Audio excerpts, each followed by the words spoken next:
Travailler dans le strict respect des normes et procédures du système comptable des entités à but non lucratif 6BNL, c'est ce qui réunit les organisations partenaires de la coordination de Kinderports-Égales à cet atelier de formation. Ce sont l'Association des jeunes pour le bien-être familial à Yako, l'Association d'appui et d'éveil pour Sada à Koudougou, l'Association Tout pour tous Tinega à Savou et Ouagadougou, l'Association Zakla Yilgimde à Manga et Action pour le changement positif des comportements Burkina Faso à Bobo Dioulasso. 5 jours durant, les comptables, chargés de suivi et évaluation et chargés de projet directement impliqués dans la mise en œuvre des activités du programme à l'école en toute sérénité, reçoivent les rudiments nécessaires pour accomplir leur devoir de redevabilité auprès de leurs bailleurs et cela à travers le 6BNL. Donc, il s'agit d'une formation sur les procédures d'achat, les obligations fiscales des associations.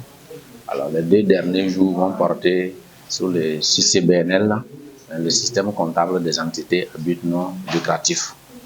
Alors, pour les premiers volets, les procédures d'achat, je pense qu'il est très important.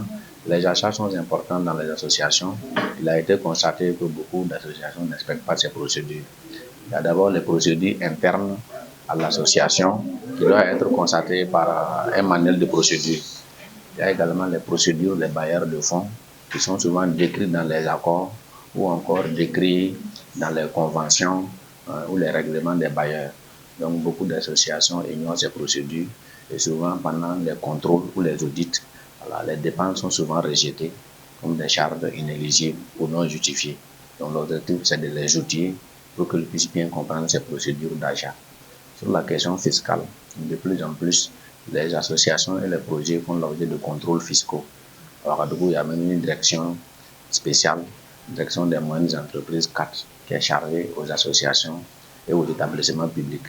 Donc, ces associations doivent connaître les obligations fiscales, les impôts qu'ils doivent retenir à la source sur les prestataires, les contrats de bail. Ensuite, savoir une frontière entre les impôts à but non lucratif et souvent certaines associations font des activités lucratives qui sont visées par les fiscs. Alors, la dernière journée va porter sur le système comptable des entités à but non lucratif qui a été adopté par l'OADA, entré en vigueur le 1er janvier 2024. Donc, il est important que les associations puissent se conformer à ces règlements-là. C'est communautaire. Voilà, la comptabilité est harmonisée. Il y a les procédures des bailleurs de fonds, mais au-delà de ces procédures, il faut que ces associations-là se conforment à l'acte OADA. Voilà, qui dorénavant ne laisse plus le choix à chaque entité de tenir sa comptabilité comme il le veut.